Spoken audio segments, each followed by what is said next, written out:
are no ordinary soldiers. Their commander calls them the SAS.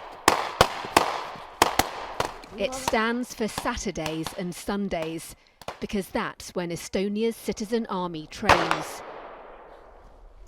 An example of national service that some say countries like the UK ought to follow as the threat from Russia grows. The commander has a warning for Moscow if it tries to invade Estonia after Ukraine. It will be a bloody mess if you come here. We will definitely kill as many of you as possible. And what's your message to other NATO countries that maybe aren't doing as much to mobilise Wake their... up. It won't stop in Ukraine. If we don't stop them there, they will come further and further. These volunteers on Hiiumaa Island off Estonia's western coast didn't need any wake-up call. Anneli switches shopkeeping for shooting when it's her weekend to train. We are preparing to be good soldiers. A group of 15 mainly middle-aged dads joined this unit of the Defence League last year, in part because of the war in Ukraine. Taavi says he doesn't want conflict, but he's ready for combat if Russia attacks. I have to take the weapon and trying to protect my family, my home.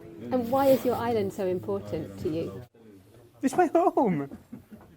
It's easy. You need home, yeah. It's a good place.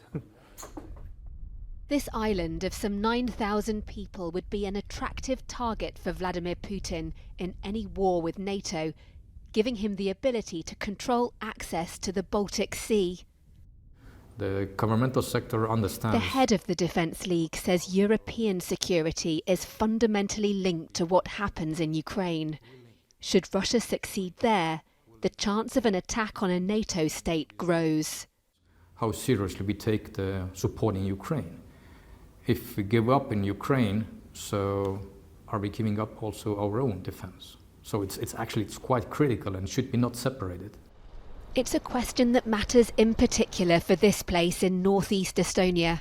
The city of Narva sits on one side of the river, with Russia's Ivangorod on the other.